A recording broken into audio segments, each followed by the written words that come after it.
everybody, and welcome to the Wednesday edition of 4-Star Chicago Sports. We are the Barely There podcast, and we got a monster show for you tonight because we're going over the monsters in the middle. We're going to break down every defensive tackle you could possibly think of in this draft. But before we get to that, we got a little NFL news that came through the wire today. The salary cap numbers came out, and also the Chicago Bears seem to be interested in making a hire by a gentleman by the name of Anthony Belvins, who spent time at UT Martin, UBA.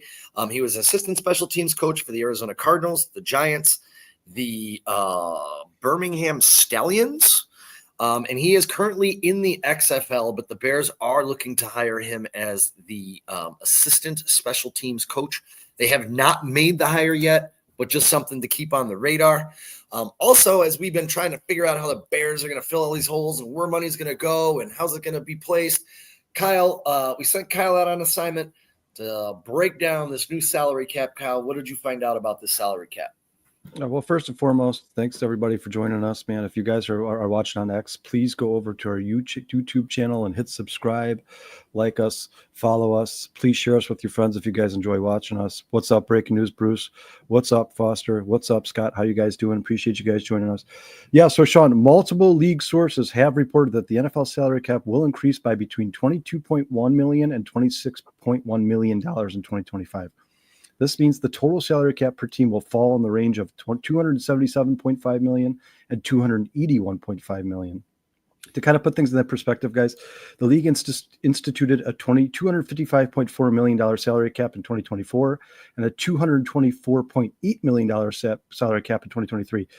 That means that since 2018, in which the salary cap was $177.2 million, it has gone up by over $100 million. You guys, that's in less than 7 years, $100 million. That means that pretty soon the NFL will be competing with MLB for the biggest contract in sports. Like that Ohtani contract is going to be something you're going to see in the NFL here pretty soon, guys. Yeah. To put all that in perspective, guys, that leaves the Chicago Bears at 6th in the NFL in free agency with $69 million to spend in free agency and salary cap room. We're going to need every penny. New England Patriots lead the way in first with $126.7 million to spend in free agency. And the New Orleans Saints are in dead last in the NFL at negative $47.2 million under the cap. And that's all reported by underthecap.com, guys. And you know what? One of the things when it comes to that is these backloaded contracts, and that's exactly what the Saints did. And the reason why the Saints are in trouble, but they did get a Super Bowl out of it and numerous playoff appearances. So it does work. It just screws you down the road a little bit. So it is what it is, I guess, and that takes one place out. And as far as the Patriots go, who are supposed to offer some big deal to T. Higgins, it seems as though T. Higgins is going to be franchised. Whether he gets franchised and, happens, we're going to find out pretty soon because I believe the franchise tag date is March 9th, I believe? Something right around there? And Sean, to the point about the New England Patriots, who I think this is the record now, $126.7 million to spend in free agency. I think that is the record for the most all time. If the salary cap continues to go up like it does, what I read in this article today is eventually the NFL, just like the MLB, is going to end up making a salary floor. So at some point, these teams are going to have to spend a certain amount of money every single year, whether they like it or not. They're going to have to spend. I think in baseball, Sean, what is it right now in baseball? They have the luxury tax? No, they have a salary floor. So you have to spend a certain amount of money every single year. I don't know what it is. But now, the salary floor, I think, in baseball is $90 million, but teams do still occasionally fall under that, and they have to pay a tax for not getting over that 90. Like, for instance, I think the A's, their salary this year, I think, is $47 million. So they will be taxed. They will be penalized for not spending that minimum of $90 million. Wow. But at some point, you're going to see the NFL instill a salary floor. I mean, the $126.7 million. Basically, guys, the Patriots can sign every single star in free agency. They could be the Yankees this offseason if they'd like to. It's a one season turnaround, my friend. Yeah. Well, they got the quarterback. Now's the time, right? Those players still have to fit your team and your scheme and everything else. Just because you want Myles Garrett, I know Myles Garrett's a stud, but It doesn't necessarily mean you're going to the Super Bowl, Well, yeah, and he's not a free agent, so you'd have to spend draft capital on him. Scott Angel says, cut Edmonds, more money there. Yeah, I don't know. It's going to be interesting to see the cuts that happen from the Chicago Bears this year, Scott. I do expect to see some names we probably didn't think about, but I don't think Edmonds is going to be one of them. He's still under contract, right, for at least a year? Yeah. I was trying to find that franchise tag. He's got date. 2 years left. Gosh darn it. Well, I'll look it up here. The guy they need to start thinking about extending is Edwards.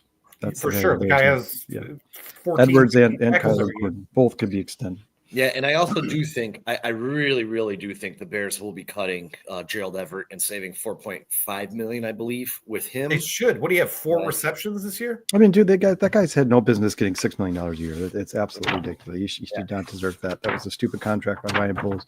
Yeah, you got to try to get out from under it now. But the good news about Ryan Poles is he front loads the contracts of players he thinks may not have a chance to be here in a couple of years, and he backloads the contracts of the people who he knows are going to be here for a long time. So he's basically been paid everything he's going to be. There's not going to be a lot of dead cap if you cut Gerald Everett now. Well, ladies and gentlemen, unfortunately, we are in the kind of a dead area for football. So we're going to continue on our draft tour around the league as we approach franchise tag day. We approach free agency, which will be March 12th. And I believe you can actually sign players on March 14th. And yes, Foster Covers. Yes, thank you very much, because I was going to get to this. And Bearski, thanks for joining. Angel, thanks for joining. It does seem as though we don't have to worry about the transition tag or the franchise tag for Mr. Trey Smith.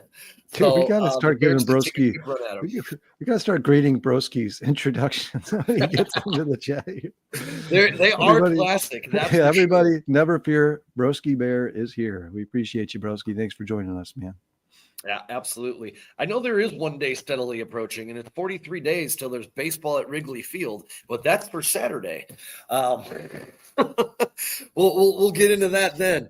So let's we usually start off with some free agents. Oh, the sideline got him. This is where I'm gonna bounce out just a little bit because I did not look into the free agents. I know there's 2 free agents that I really do care about.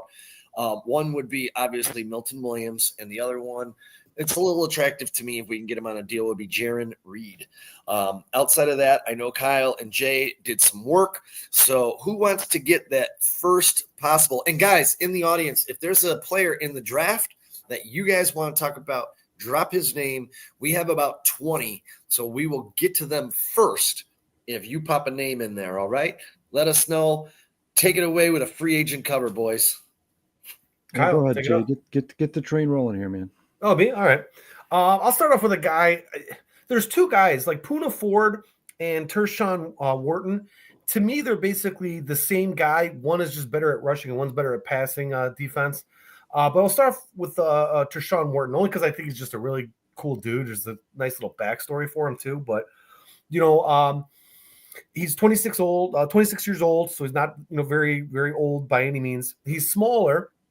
So he's not like your prototypical, 6'3", 350. You know what I mean? He's 5'11", 310. He's got weight behind him, but not the size. I'm sorry, he's 29, not 20. I'm sorry, no, 26.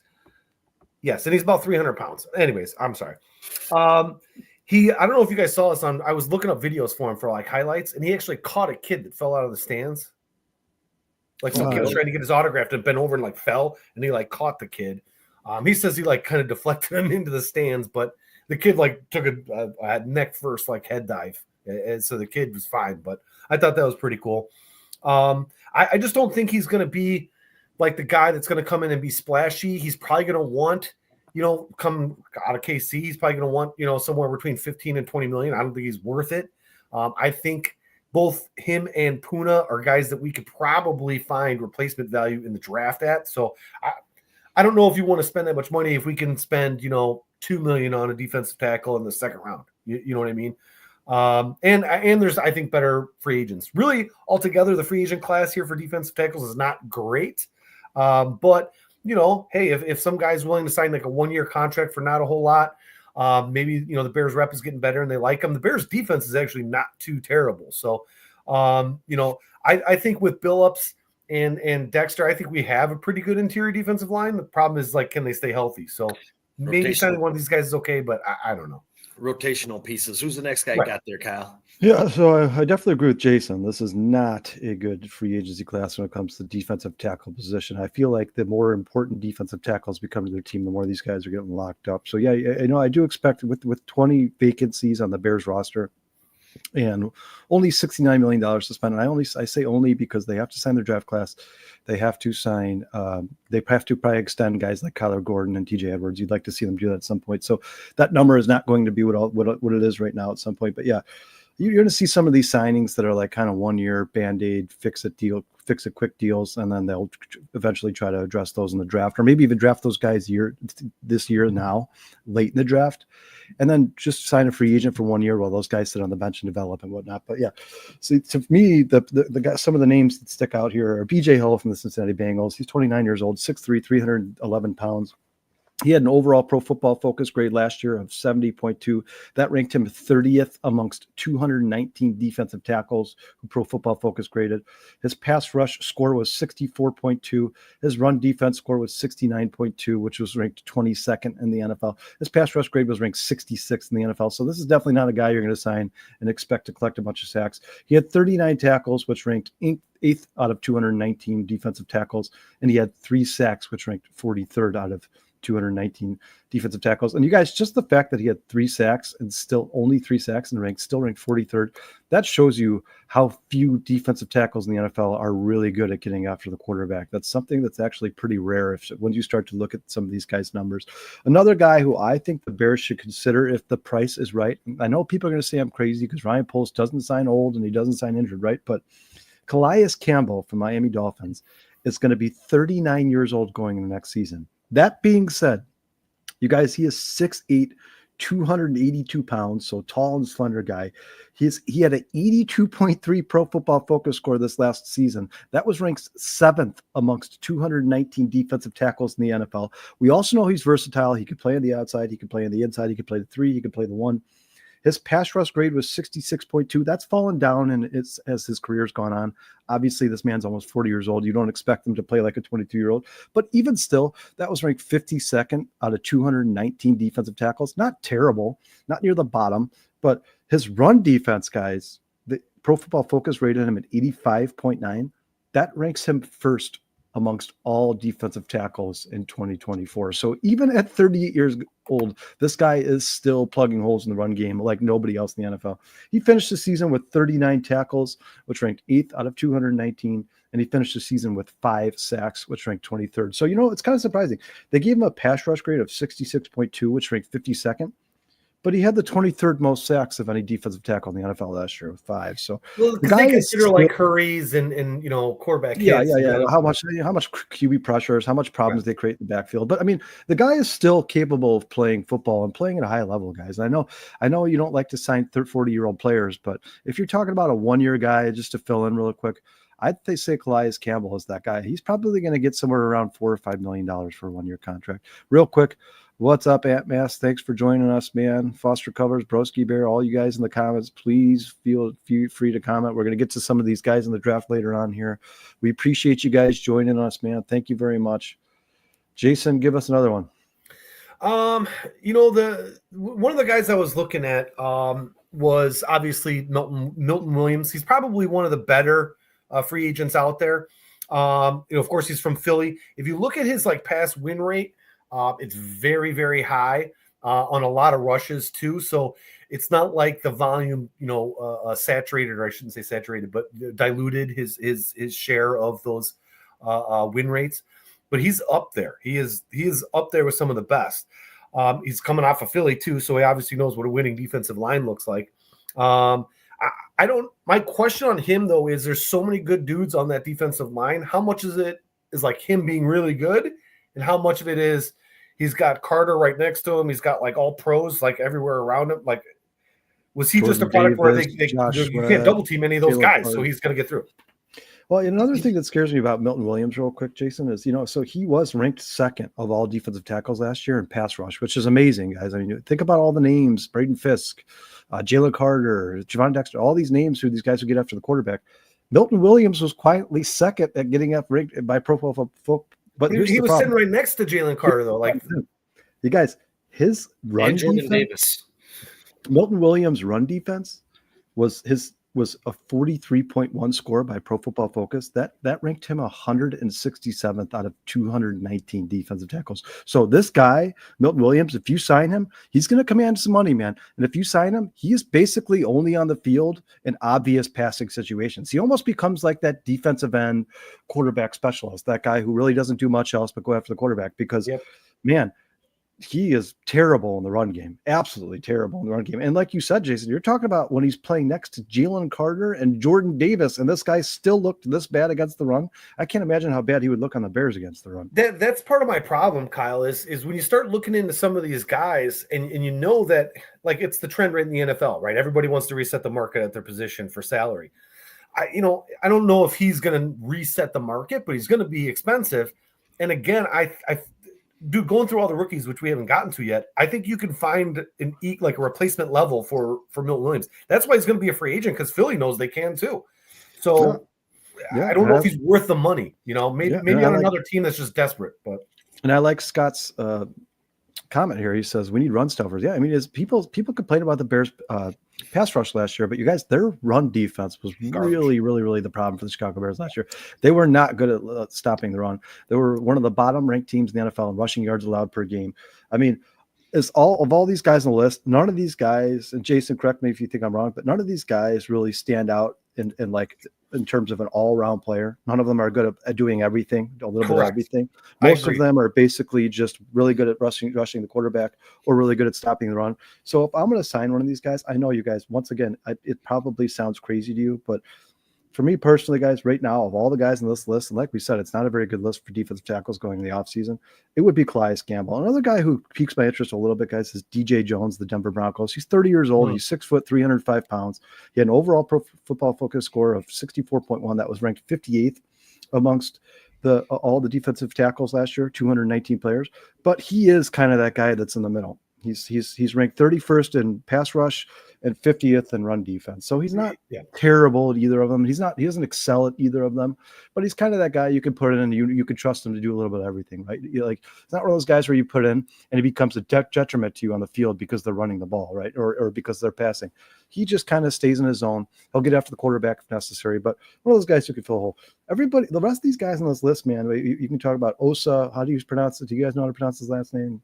From the Cowboys. Odigizua or Levi Onwuzurike, like either of the Detroit Lions. Those guys fall somewhere in the middle of the pack.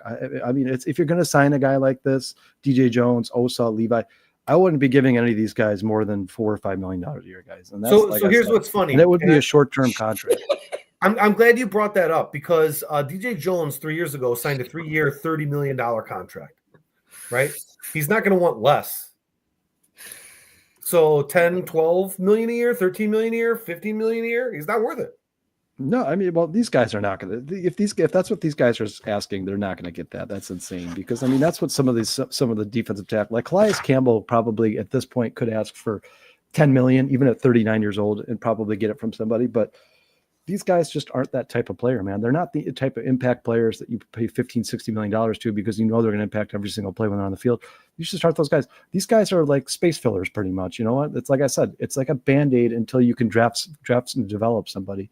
None of these guys should the Bears overpay for. If these guys are asking for that type of money that you're talking about, Jason, then just go draft 4 defensive tackles in round 5, 6, and 7 and be done with it because you're probably going to get the same production from those guys as you are from these, especially because Sean's going to talk about a couple of defensive tackles who are going to fall really late in this draft who I think could probably end up being difference makers for whoever finds them in the NFL. Real quick, guys, I want to say what's up to. Obviously, 4-star Chicago Sports. I think that would be Sean. Ant Mask, we said, is in the chat here. And then Camel Toe Inspector has also joined us. So we love the Camel Toe Inspector. Man. You know, Jack Sawyer might be. He's a. I love his tape. He seems a little bit slow, but he developed over his time at Ohio State. So we went over him last week, and I mean, he's definitely someone I would consider. But Great name. Like, I wish I had the name Jack Sawyer. yeah. I wish I had the name Cannibal Inspector. Yes, I like both of them as well. And we did Broski, we did defensive ends last week, and He was on our list. Yeah, Princely was one of my favorites, and I wouldn't mind if he falls back maybe to 39 or 41, being able to nab him up, because he still has some development, but looks really good. So, all right, Sean, start it off, man. Let's dig into this draft. Really quick, when we're looking at defensive tackles, and everyone always says arm length, arm length, arm length. Arm length should be considered around 33 inches on average. And they give, advantages for leverage and keeping blockers at bay. Other things do matter, though. Strength, quickness, play a role for successful defensive tackles as well. And if anybody out there doesn't know, like 1 technique, 2 technique, 3 technique, 4 technique, we'll be happy to say, because we're going to talk about these certain things as we go through this and say this guy plays good at the 2, he plays good at the 3. So basically, if you're looking at a good 2 technique, he plays over the guard's inside shoulder. If you have a good 3 technique, he's known as an under tackle. He's a defensive lineman who lines up outside shoulder of the offensive guard. The 3 technique is very popular more in 4-3 defenses than you would find him in a 3-4 defense. The 4 technique, he dominates the B gap between the offensive tackle and the guard. So when we start talking about this stuff, if there's any questions that pop up and say, hey, man, I don't understand. Hey, we got you. We'll explain it to you. We'll give it to you and let you know, hey, what's cooking? So what's cooking with this big guy right here? Because I think they know where I'm going to start off, because this is my favorite tape of any guy that I have right now. And we're going to go to the big man in the middle. I believe he was number 55 on Michigan. And just look at this guy chase this running back down 30 yards up the field with a perfect, what kind of tackle? Hip drop tackle, guys. 5 rushes, 43 yards today. Here's Katron Allen. Allen with a nice cut. Katron Allen down at the 40-yard line. Backs up on first down, is pressured and slung down at the 5. The pass rush gets home. That's big Kenneth.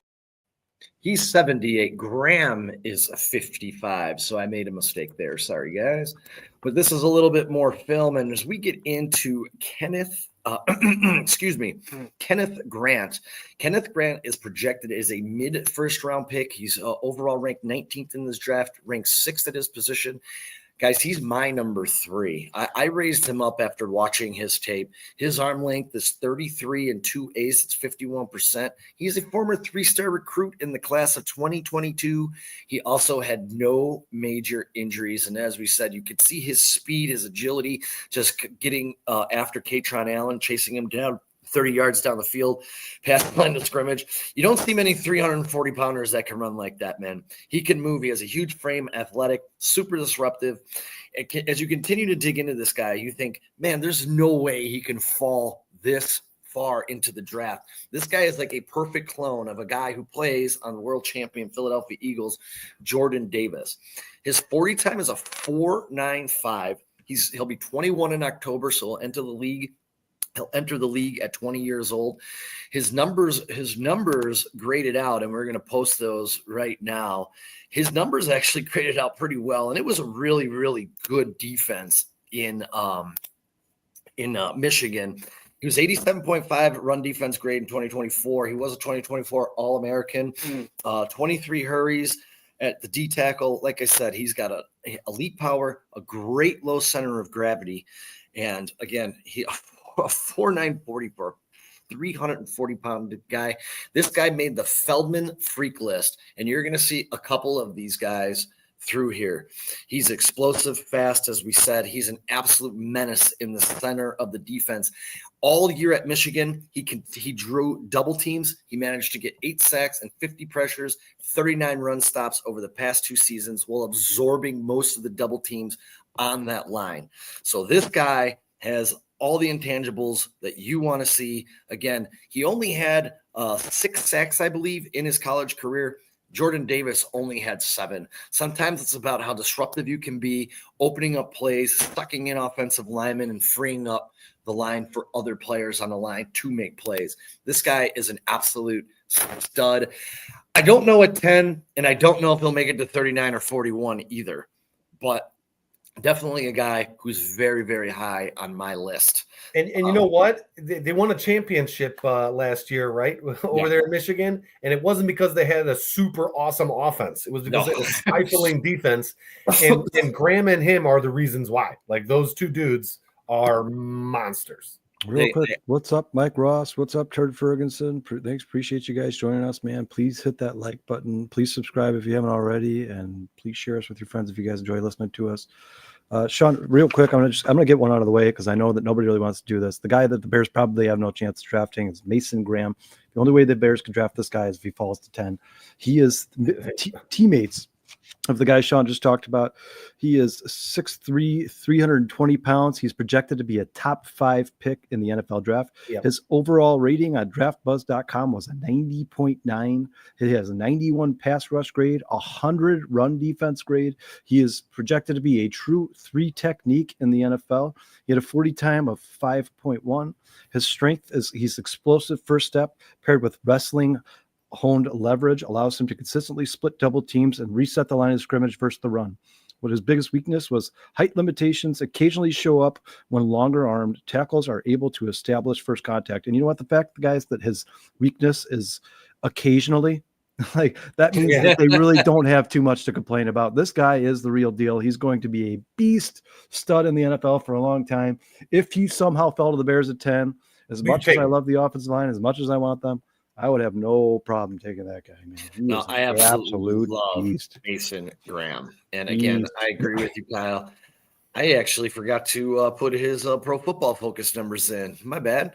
He's awesome. Yeah.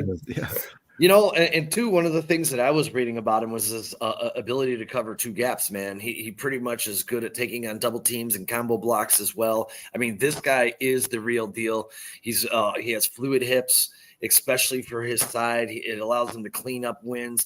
Dude, this guy is an absolute stud, and I'm with you, Kyle. I don't think we're going to have a chance at him. But, hey, nobody thought Jalen Carter would fall either. So you never know what teams are thinking, man. Okay. So don't trade out of 10. He falls to 10. Yeah, don't. Honestly, you know, I think if one of the 2 premier offensive tackles are there too, you shouldn't trade down. But if you know what, Mike Ross, you do have some friends. You got some friends right here at 4-Star Chicago Sports, man. He says, I don't do social media. I have no friends. You guys are on your own. You got 3 friends right here, man. I promise you that. And then real quick, Broski Bear says those Illinois uniforms were great. I'm assuming he's talking about one of those highlight films there. We did have someone come in. So, Jason, do you have anything on Talik Williams? If not, I will get it started. I don't. Ant Moss had actually mentioned a guy that I'd love to talk about, but we'll get to him later. That Derek Harmon. But go ahead and. We're definitely gonna get to Derek Harmon because he is a guy I really would like to see on the Chicago Bears. Yeah. He is one of my favorite in this draft. Welcome to the show, Brandon Trax Hyatt. I appreciate you joining us, man. What's up, Brandon? Sean, I'm going to let you do Tyleik Williams, but I wanted to say stop real quick. I absolutely love this guy, man. Absolutely love this guy, dude. Tyleik Williams. We are going to throw up some film, and then I'm going to roll through this guy really quick. I think he's a beast as well. I really, really do like Tyleik Williams. I would highly recommend also checking out – this is his Iowa film. It's only 30 seconds. Check out his Tennessee film as well. This guy's a 4-star recruit, 2021 class. He's ranked 39th overall, 14th at his position. His draft projection is the early 2nd round. As far as injuries go, he's missed 2 games in his college career. I couldn't find anything on him. They said they were undisclosed, so I don't know exactly what they are. But he's got a lot of flexibility for a guy at 6'3", 327 pounds. He's arguably has one of the highest ceilings as a run defender in this class. As I just stated, check out his film against Iowa and Tennessee. He has speed and strength. Another player who made Bruce Feldman's freak list. We're going to hear this a lot because there's a lot of freaks at this defensive tackle in this draft that have just amazing skill and speed for their size and agility. He has an elite first step. He gets into the backfield fast. He's instinctive, high motor. He uses that for separation, active hands to fight through blocks. He's raw, versatile. He's an intriguing prospect. He can play nose tackle or defensive end. He possesses a ridiculous motor for his size at 6'3". His negatives: he does have he's inconsistent overall. Shows flashes of brilliance, but then gets beat too much for someone of his caliber. Has habits of false stepping or hopping out of his stance, contributing to poor pad level, what makes it difficult for him to take on double teams and impacts the consistency of his bull rush. He also has bad block recognition and doesn't pull himself into good position to take on blocks, especially against down blocks and double teams and combos, where he can get caught off guard and kicked out of the gap. He's still learning how to be more consistent with his hands as a pass rusher and a run defender. He's often late and has wide placement with his hands. He appears to have shorter arms. I could not find his arm length. I did try. I could not find it. Limited extension when taking blocks. It could be a bigger issue for him in the NFL. Overall, though, this guy is an absolute beast. He does need to work on his pass rush, but Tyleik Williams is definitely a guy for the Chicago Bears to consider in the second round if they're looking at a defensive tackle. Yeah, he's projected early second round. He had a 4.68 40 time. He is a freak athlete, guys. I mean, he is an absolute beast. 6'3", 327 pounds and runs a 4.6. That's insane. He also they said he brings raw power to the weight room that shows up on the football field consistently. One thing they did say about him is a lot of those the stuff you were just talking about, showing a lot of those weaknesses. Yeah, they say that stuff only starts to appear late in games when he seems to be fatigued. That's what they say. They say when he's fatigued, he can't consistently get his pad level low, and shorter or stronger guards or tackles get underneath him easily. But man, for the first 3 quarters of the game, this guy might be the best defensive tackle in the draft. Man. And you know that once he gets, you're going to kind of want him in the fourth quarter, though. You know. Yeah, but once he gets to the NFL, they're going to work him out. They're going to try to fix those fatigue issues. They're going to try to make him more NFL ready. And you know what, too? If you get him into a rotational role, right, he could probably, he'll probably preserve some of that energy for later in the ball game. I don't know, Sean. I don't know where he ranks for you personally. I love this guy, man. Watching the film, where did I put him on my list? I think he is Draft Plus has got him at like 5 or 6. Monster. He was. I actually have him. I agree. He is number 5 on my list because I do have Mason Graham first. I actually have Kenneth Grant number 3. We'll get to my number 2 here shortly. We'll see if one of you guys get to him before I do. But and Sean, you read the same Draft Buzz stuff that I did, so I know you read that they said that this guy could be the guy who falls to the early second round and ends up being the best defensive tackle in the draft if they can clean up some of the stuff that he has problems with. But Jason. And you know what? We have a lineman here with 45, a lineman coach with 45 years of experience. Got to trust that he's going to be able to coach these guys up and work out their weaknesses. Yeah, so, Dustin has joined the chat. He what's says, up, Dustin? Please hit that like button, everyone. I am amongst the living. Yay!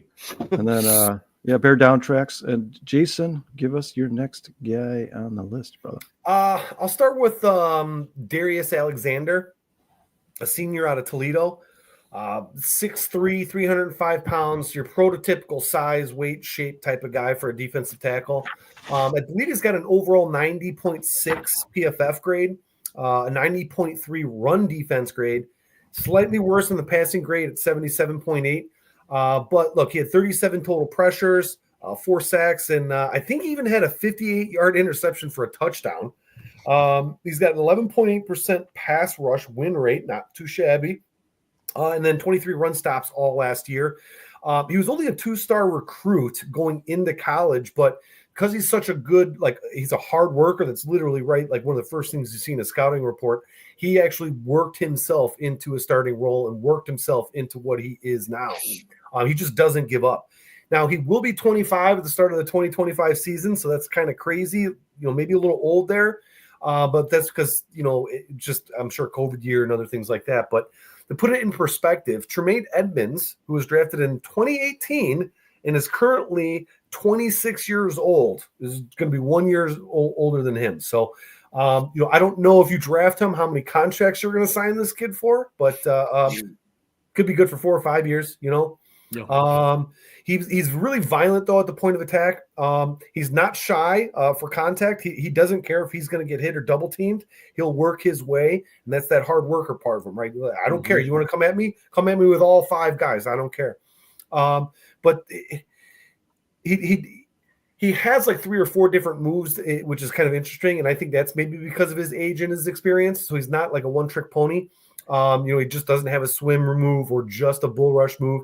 He can move around that line and kind of catch unsuspecting centers and guards off balance and just like unaware. If they're not paying attention, the guy will come at you. Jason, did I miss it? Did you have his draft projection? I'm sorry. I did not, but I'm thinking this kid is probably like a 3rd rounder. But it's always hard to pick. I was thinking about this too when you were talking earlier. We value these guys this way, but like, how do the Bears value them? And what if there's another team that values them higher? They may just. Last year's draft was crazy, right? I mean, we all made fun of Detroit for picking a running back, and that guy turned out to be pretty good. But really quick on Darius Alexander out of Toledo. I have him draft projection in the 4th round, 131 ranked overall, 32nd at the position. As Jay stated, he was a lower star recruit in the class of 2019. He was 2024 second team All-MAC, national team's top defensive lineman at the Senior Bowl. This guy is a very, very sure tackler, and I read one of probably the better, most surest tacklers in this draft. He has a high upside. A little bit on Toledo. Deshaun Johnson, 2023, came out of Toledo. Big-time player in the NFL. 2024, I think we're all going to recognize this name, out of Toledo. Quinyon Mitchell, Super Bowl champion. So is Darius Alexander following in the line of success that Toledo has had? I think there's going to be a lot of talk about this kid. We'll see how he grades out coming up out of the draft. But he does, as Jason said, he can line up anywhere. He's a 0 tech to a 5 tech. He's very NFL ready. Like yes. He will start his first game. Yeah, he has a lot of diversity across that line. So Darius Alexander is a guy that I'm very, very interested in, especially if it's a guy you get maybe in the 4th or 5th round if he's still hanging around. Speaking of him, Sean, what's up, Darius Lockhart? Appreciate you joining us here today, man. Thanks. That might be the best transition I've ever had. D-Lock in the house. We went from one Darius to another. Appreciate you joining us, Darius. So who do we got next? Who wants to take one away, man? Well, I'll go. Do we have anyone in the chat? Do we have anyone in the chat that wanted us to bring? Well, somebody said Derek Harmon, but I think Jay said he was going to do him at some point. Right? Dude, I think that's Jay's boy. Look at his face right now, dude. That's his boy, dude. He wants that one, dude. I'm gonna get the obvious one out of the way, guys. Walter Nolan. This is another guy that if the Bears wanted to draft this guy, it would have to be somewhere in the 1st round. He's projected to be a mid-1st round pick. He's from Ole Miss. He's 6'3", 305 pounds. He had an overall rating by draftbuzz.com of 87.7. He had a 79 pass rush grade and a 95 run defense grade. He is projected to be a true nose tackle. He had a 4.95 40 time, which is pretty good for a guy who's 6'3", 305 pounds. Not one of the fastest guys in the draft, certainly not slow. His strengths were explosive first step, allows him to consistently beat offensive linemen into their set and dictate initial engagement. Shows up against both the run and pass. So we saw that in his pass and rush run defense grades. He's consistent everywhere on the field. His weakness is he gets caught playing too high at times, especially when fatigued late in games, allowing offensive linemen to get underneath his pads and control the point of attack. But this is another one of those guys who it says would be projected as a true nose tackle. This guy has also played a different positions in the line in college. But yeah, this is one of those guys. If the Bears want this guy, you would have to take him at 10 or trade back in the middle of the 1st round to take him. Really quick, we're gonna projected. We're gonna go on mute really quick. Kyle. Yeah, I got thoughts there. We'll let this play happen. They try to run it on 3rd down and 15, and that'll be a loss of a couple of yards.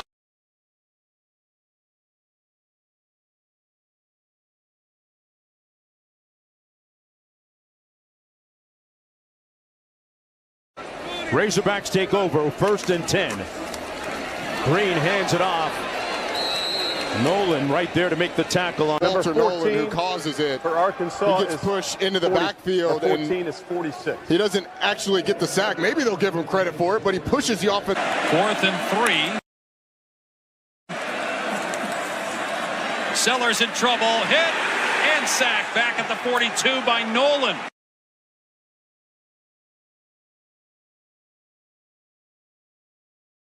Ole Miss. Yeah, as we get, I agree with you, Kyle. There's a lot to like about Walter Nolan's game. He's big. Oh, and you know what, you guys, doesn't he look slender? He doesn't look 305 pounds. I mean, he looks 285, man. That guy, he just is just nothing. He's elusive. But it's crazy. He is nothing but muscle, man. He is an absolute beast. But this is probably a guy, realistically, Sean, Jason, do you guys disagree with me?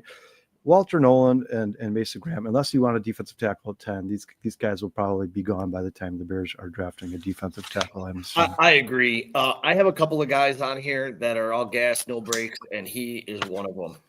He's probably the number 2 D tackle off the board, right? So yeah. And not to mention he is ranked number 5. And Kyle, you just went over, as I'm looking at my personal rankings, he is my number 2. And they said, I did read that he faced as many double teams in college as Jalen Carter.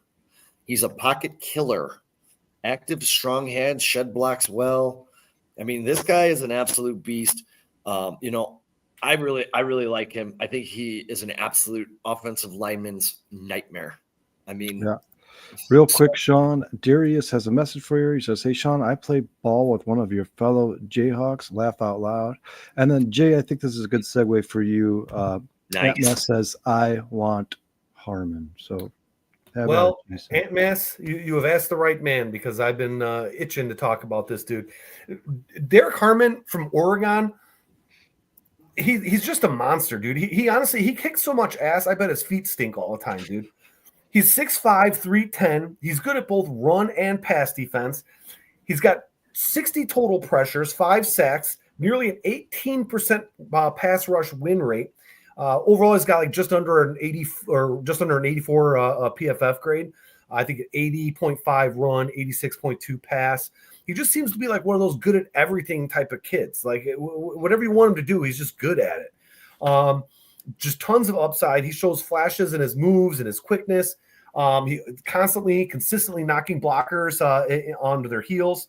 I think with the right team and coach, he really could be something special. And let me just read, like, honestly, I think this guy's probably going to go in the second round. I think after the combine, when people see him and start really getting more eyes on him, his stock is going to raise. Well, so real quick, Jason, Draft Plus has him projected late first.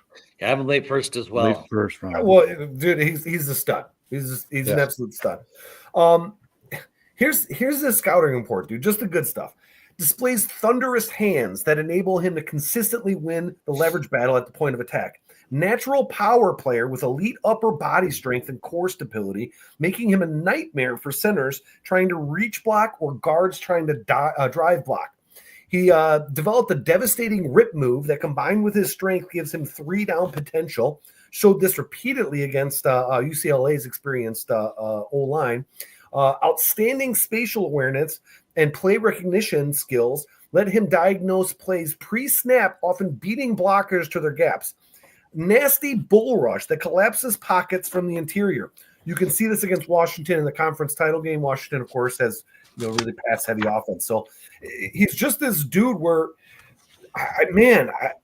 he's just something special. He wins more often than he loses. I know, the pass win rate isn't 60%, but dude, he's not Myles Garrett, you know what I mean? But he's still a monster in the middle of that line. And his size at 6'5" and that 310, it's not like he's a big chunky dude. What do you call it? Sand in the pants type of guy. I mean, he's a guy that will he'll overpower you, and there's nothing you can do about it. So, Jay, to add to that, because this is one of my favorite guys, and this is what I was saying, this guy is another versatile guy.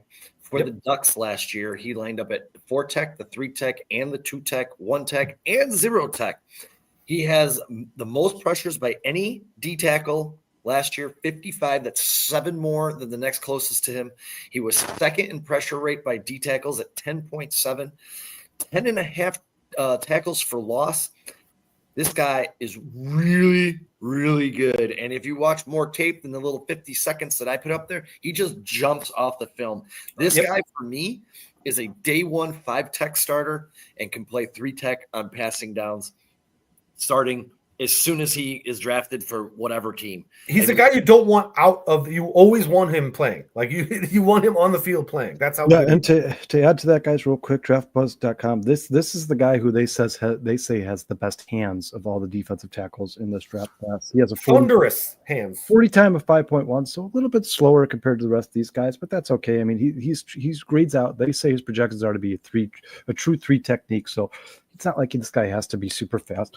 But yeah, Derek Harmon is definitely going to be an impact player in the NFL, and I don't think it's going to take very long, guys. I think this guy's going to make an impact almost immediately. Sean, you got somebody else for us, man? Yeah, let's see. Who are we going to go down this list? Anybody out there want to hear anybody else before I move on to the next guy? We are going to move on. I'm going to pass him up. We're going to save him. We're going to go to Deion Walker out of Kentucky.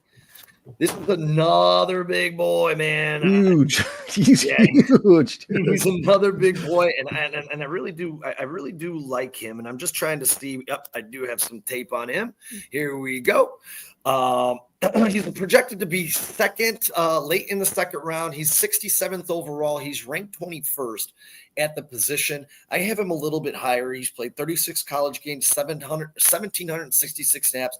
He was a 5-star recruit in the class of 2022. He transferred from Texas A&M ahead of his 2024 season. He had 0 injuries through his college career. He's 6'6", 340 pounds. He has strength, length. He requires double teams. He's another one of these guys I wrote, all the gas, no brakes. He has a nonstop motor and a desire to succeed and improve. He's explosive, quick, elite feet, grip, and he's a strong tackler. Ball carriers disappear in his grasp. He disrupts the pass and the run. He was the team captain for the University of Kentucky. As we just said, you don't see guys with his size move the way he does. He's immediate day one stopper, run stopper, who has to still work a little bit on his pass game. Now, you're going to look, if I put this up, and I got a really, really good bag, because if you look at his numbers fell off this year. And there was a reason for that. The number one reason for that was compared to previous seasons, he had a lot of nagging injuries that impacted his performance throughout the year. He's often leaving him not fully healthy. Coupled with the increased intention from his other opponents, he faced frequent double and triple teams from opposing offenses due to his reputation as a standout defensive lineman who can disrupt the backfield and get after the quarterback. This combination limited his statistical impact and his overall effectiveness on the field. Reports indicated that Walker dealt with a back injury for a significant portion of the season, hindering his ability to play at peak level. So he does have some. He does have some bad negatives. He stands up in his stance, has a very high pad level, causing issues against linemen who play with good leverage. He isn't explosive off the ball, so it makes him maybe a liability in short yard situations. Subpar accuracy with his hands as a pass rusher. Again, no major injuries in college. He was a 2023 All-American, 23 first team All-SEC, 2022 Freshman of the Year, 2022 second team All-SEC. Overall, Walker is a massive human with a basketball background that shows up in his movement and skills on the gridiron. He's pretty quick for his size and has the ability to beat alignment across their faces. With the combination of upper body strength and size, Walker can win at the point of attack. He's going to be a very hard run defender against one-on-one blocks. Again, he has to learn how to shed these double teams that he will face. Obviously, with the drop in his numbers this year at the University of Kentucky, he had a little bit more problems shedding those double teams. But this is a massive man. Again, all gas, no brakes. I keep saying that, but these linemen are unbelievable. They're unbelievable, the things they can do. I still can't get out of my head Kenneth Grant chasing that guy down at 350 pounds, 30 yards down the field. I mean, this guy's a running back who runs a 4.40, and he's catching them. These guys are absolutely impressive. So there he is. That is Deion Walker, University of Kentucky. And you kind of said it on his downside. That's why I'm not too big on him is, when a guy goes from his sophomore year to his junior year, and his junior year is worse than the sophomore year. That's, to me, probably the biggest glaring issue. Because I'll tell you what, the fans won't, and I guarantee you a lot of coaches and scouts don't want to hear that you had nagging injuries, because guess what's going to happen in the NFL? You're going to have nagging injuries all year long. And playing high with your pad height, maybe that's something they can correct, but that might be what's causing those injuries. Like his leverage is not bad, and offensive line is so much leverage and footwork and handwork. It's a very important technique to have. He's really good, but you're basically grading him, and I think everybody is, based off his 2023 season, not the 2024 season. Sorry to interrupt you guys real quick. Lauren Ratner has joined the chat here. Long time no see. I closed with Lauren till 1 o'clock. I think we left at 1 o'clock in the morning yesterday, so obviously joking. Randy H says, Walker is quick. Randy, I don't know if I've ever seen Randy here before. I apologize if you've been in here before, Randy, but thank you very much for joining us, man. We appreciate you. There's a rough. Please hit like and subscribe if you like listening to this channel, man. We appreciate you. Another guy that's been popping up lately here is Real Takes Over Fake Debates, SB Talk Sports. Appreciate you joining us, man. He says salute 4-star sports and the chat. We appreciate that. Yeah, absolutely, man. We love the chat. We love you guys. Dustin, we love all of your guys. Great information, guys. Love it. Appreciate it, Dustin. Thank you very much. And then I think that's the rest of them there. Sean, sorry to interrupt you guys. I just wanted to get to all these guys. Well, we gotta take care of the people that pay the bills, man. And it's those guys in the chat. We love you guys, and we thank you guys for spending these over Wednesdays with us. Bears need to go heavy on O-line and D-line in the draft. I couldn't agree with you more, man. Agree with you more. 100% they need to start addressing the trenches here in Chicago. It's been too long. Guys. So really quick, I know Kyle hates this name, but I have to go. I said this earlier, and he didn't really like this name too much, but he needs to work on a new name. But this class is deep, man, and I can't remember a class that has this many 320-pounders that can move like this. I know I've said this a couple of times, but this tape is so impressive. This could turn out to be one of the best classes we've ever seen. The 2024 win rate for pass rushers in college, number one, 18.9% pass win rate for Omar Norman Lott. Number two was Aeneas Pebbles at 17.7. Number three, Derek Harmon, 17.6. Riley Mills, a Golden Domer, 14.3. And Darnell Jackson Jr. out of FSU. He is returning to college, so we will not be doing a profile on him today. But I wanted to get to that because I wanted to touch on these guys who had this win rate. And we're going to start off with our boy. Jason, you have one. You take it away, and then I'll get back to Aeneas Pebbles. I was actually going to continue on, and actually you mentioned him just there, is Omar Norman Lott. Go ahead. Out of Texas. He's 6'3", I had him at 315. Some of these colleges lie about the weight, so who really knows? We'll find out at combine or whatever. But he's lean. He's like more muscle than he is like fat. And if you see pictures of him, dude, his neck is legit wider than his head. He literally looks like he's been drawn by like a comic book artist. I think this guy is probably, a second rounder. I think he's really good. He's on a lot of teams' radars. It's not like I discovered this guy or anything, but he's a pass rushing tackle that can disrupt the game easily and can get multiple sacks in a season, as evident by his 5.5 sacks in 23 and his 4 in 2024. He really elevated his hand technique when he moved from Arizona State to the SEC. And I think that has more to do with coaching and developing, just better coaches over in the ACC or SEC. Sorry. There could be some integrity maturity issues with his, fake injury incident that he had against Georgia. It's pretty funny. He was like a little soccerish, but I can't fault him for it because he's trying to win a game, right? Yeah. And then he was suspended for a fight that broke out against Florida. His football fights are going to break out. I don't know. I don't think either is enough for me to say that, we shouldn't draft him because I think he's a physical specimen. But teams like the Bears, when they see character issues and things like that, they may not really be all that interested in him. They passed up on Jalen Carter last year because of it. We just had issues on this year's team with our DBs talking trash to fans and not paying attention to the damn play. So I don't know how big the Bears are going to be on him, or if maybe they talk to him and figure this is just isolated incidents and we'll coach it out of him. I don't know, because it seems like Jalen Carter's had like no issues. I haven't seen him in the news for killing people with his car again. I don't know. Jesus, he didn't kill anybody. Hey, potato, whatever.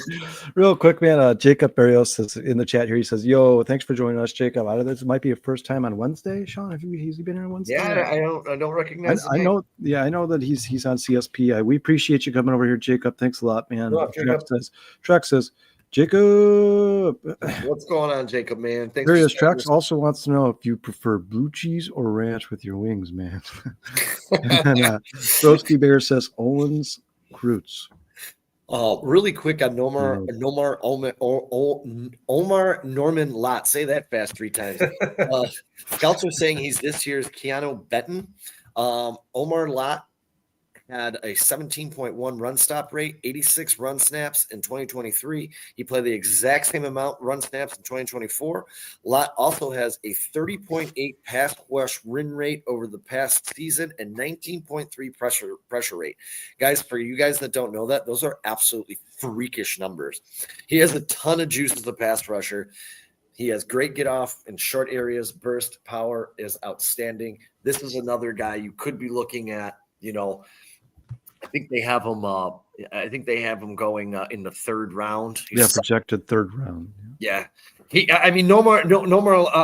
Norman Lott is a jolt of lightning, guys. This guy is very, very quick. Yeah, he had some pretty impressive strengths, man. Exceptional first step quickness, impressive lateral speed for his size, maintains leverage at the point of attack with strong hand placement and neutral pad level, anchoring effectively against double teams. So they're saying that he's good against double teams. That's the guy who sounds like he could play in the NFL almost immediately.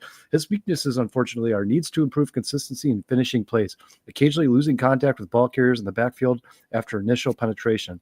Needs to better maintain gap integrity. So, obviously all these guys, they're kids, they're young, they're 20, 21, 22, 23 years old.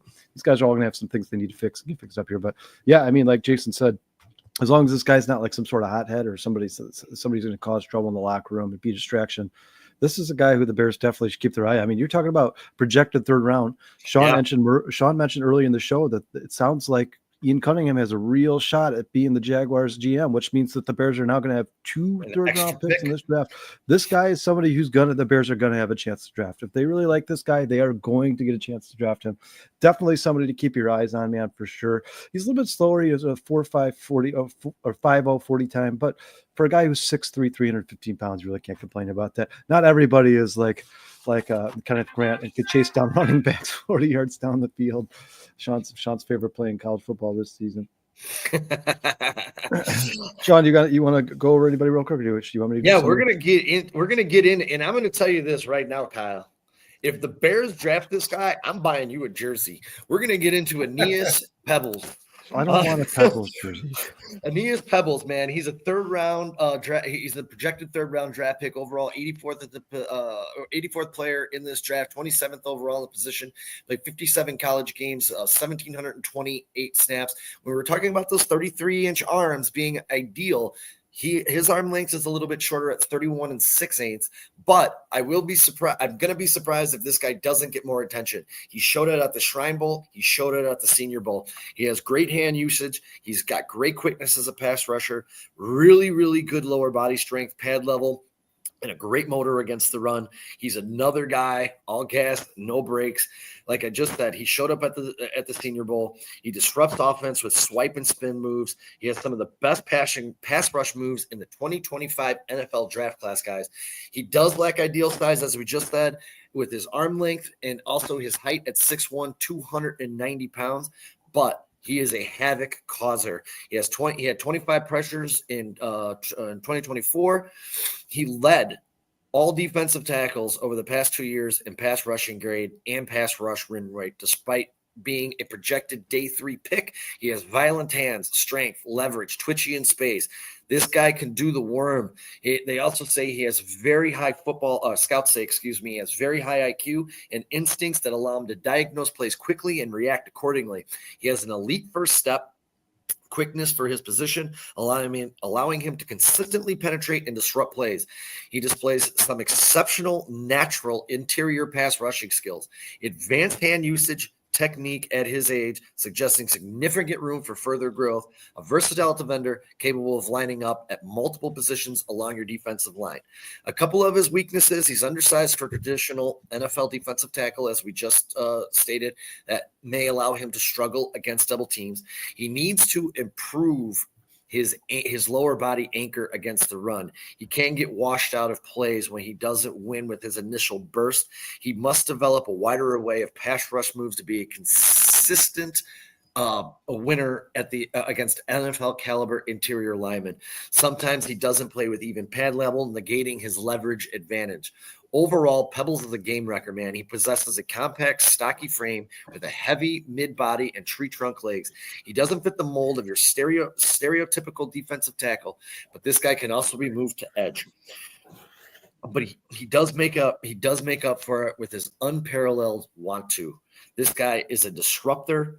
NFL teams will probably view him more as a development prospect with tons of upside. What's his name, Sean? Aeneas Pebbles. So what? So we're going to see a commercial next year? Maybe. What are you eating, Aeneas? Aeneas is eating Pebble. That would be Gary's eating rice. Right. And I want to give a quick shout out, man. We got 61 and climbing. We want to thank the Twitter Appreciate community. You guys, man. We want to thank the chat. Lots of great comments. If you guys come on to the other side, hit that like and subscribe, jump in, man. We really appreciate y'all being out there with us again on this cold day in Chicago as Old Man Winter has struck us again. Yeah, guys, T has joined the chat here. He says the cap has went up. That means another 20 million plus per team. Yeah, we went on that. We talked about that early in the show there. T, thanks. Appreciate you joining us, man. Go back and watch the beginning of the show if you get a chance. We kind of dove into the numbers a little bit. The chat has gone crazy with the food conversation here. The Bears went up from 66 to 69.9 million T. We got robbed according to Over the Cap. Some of those, the 66 you were reading earlier, some of that stuff was with the projected salary cap, so what they thought it would be once the salary cap. So the salary cap, where they added another, what was it, $20.6 million, I think they added. So yeah, everybody's going to get some more money to spend here. But a guy I want to talk about, guys, this is one of my favorite players in the draft here. A guy I think the Bears would have a real good shot at. He's projected to go late in the second round. Alfredo Collins out of Texas is 6'5", 320 pounds. He has an 85.4 overall rating. According to draftbuzz.com, he was 81 pass rush rating and he had 94 run defensive rating. That's my type of guy, man. Guys, so the Bears, we talked about this earlier, they had struggled mightily against stopping the run last year. It was kind of their downfall late in the season. It's certainly the reason they lost the game to the Arizona Cardinals. He is a true nose tackle through and through. He has a 4.9 40 time for a guy who's 6'5", 320 pounds. That is certainly impressive. And his strengths, all the strengths they listed here, they were my favorite part of this guy, man. And watching his tape, obviously, he displays otherworldly strength at the point of attack, regularly tossing SEC guards aside like tackling dummies in practice.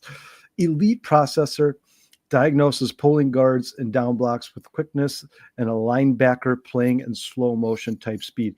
I mean, everything about those strengths is awesome, man. I just love all of it. You know, he tosses SEC guards a lot aside. He's obviously has a high football IQ. He can read plays quickly, and he plays like a slow linebacker. This is a guy the Bears should definitely keep their eye on, especially if somehow, guys, he falls out of that second round and into the third round. If that is the case, the Bears should draft this guy. One of the weaknesses they do talk about regularly is his pass rush arsenal is severely limited, so he's going to have to add some more moves at some point in the NFL. I'm sure once he gets to the Bears, like Sean said, they have a defensive line coach who's been has 45 years of coaching experience. If anybody can help him improve that arsenal, it's going to be the Bears. It says relies almost exclusively on the bull rush, lack of finesse moves, and lateral agility can also be a problem. But mean, for the most part, guys, I think they had him ranked as like number 6 in the position for defensive tackles. This guy is going to be a beast in the NFL. He's probably going to get drafted in the 2nd round, but if for some reason he falls out, makes it to the 3rd, this is a guy the Bears should 100% try to focus on. Sean, do you have anything to add to him? I know you had him. He was one of the guys. I actually don't have this guy. I actually don't.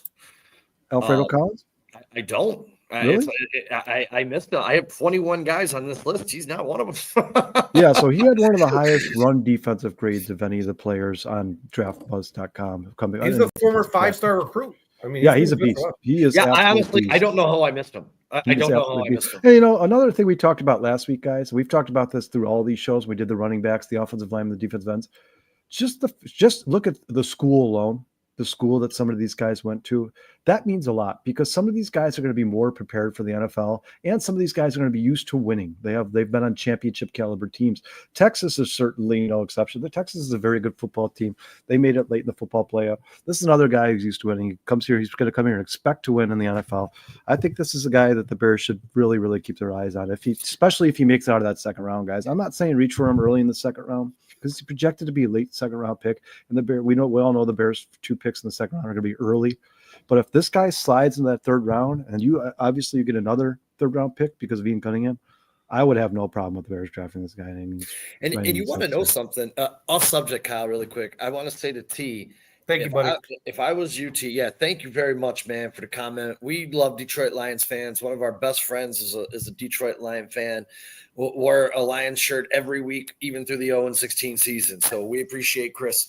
But nonetheless, if I was the Lions, I would take that money. I would give up my draft capital. And as much as I would hate this for the Chicago Bears, I would see how I could acquire Myles Garrett, because that would get you guys over the top. The Detroit Lions are in a position which they can do that because they're ready to win right now.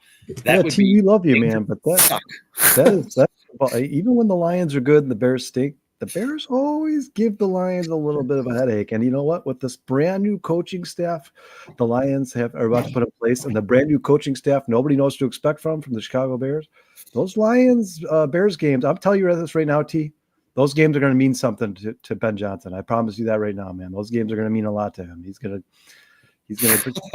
pull everything out that he possibly has in his arsenal. Anything he's got hidden under the sleeve, he's going to pull it out against the Detroit Lions, and he's going to try to beat that team. It wasn't meant to be a jab. It was meant to prop up our buddy who he's a diehard. He's a diehard. Diehard, and after every week he was like 1-15. 1-16. Like he had faith every week. It wasn't a jab at all. I actually don't mind Detroit Lions fans. Apparently, a lot of you guys hate Chicago Bears fans, but you apparently don't. And we love having you. Sean, I think when you're a Detroit Lions fan, if you're shooting up, you pretty much hate everybody, right? I think that's kind of what it is. Real quick, guys. Real quick, sick Caleb if the Lions had carrots. Yeah, real quick, guys. I want to say thank you very much to everybody on X, Facebook, YouTube. This is our new record for Wednesday views. We are now at 73 people watching live here, guys. We greatly appreciate it. Please, if you haven't already, if you're on X, Facebook, go over to our YouTube channel, please 4-Star Chicago Sports, and subscribe, share it with your friends if you guys enjoy watching the show. We really appreciate it, man. We're just trying to entertain you guys the best we can. We appreciate you guys coming here and talking football with us. If not, it would just be 3 guys sitting here talking football. We appreciate you guys. Jason, I think you're up, aren't you? I am, and I got a kid out of Florida State, Joshua Farmer. Thank God. He's another prototypical. What? I didn't know. I thought you were to steal his thunder, dude. No, I have another guy on Feldman's freak list, and Jay and I talked about him pre-show, so I was like, "Oh no, he's going there." And then don't you do it, Jay? Don't you do it? I'll go to somebody else. No, take Jordan Farmer away, my friend. So basically, again, he's just another prototypical shape and size guy for D tackle. 6'3", 318 pounds. What's kind of crazy is he ran a 4.8 40. Not bad. He's pretty consistent over the past 2 seasons. In 23, he had 32 tackles, 10 solo with 5 sacks. This year, 32 tackles, 12 solo and 4 sacks. A little bit of dip there, but still pretty consistent in production. I don't know. I don't see this guy in a lot of top 10s. So we'll see what happens after the combine where people rate him and want him. But I feel like he could drop just because the draft is so deep.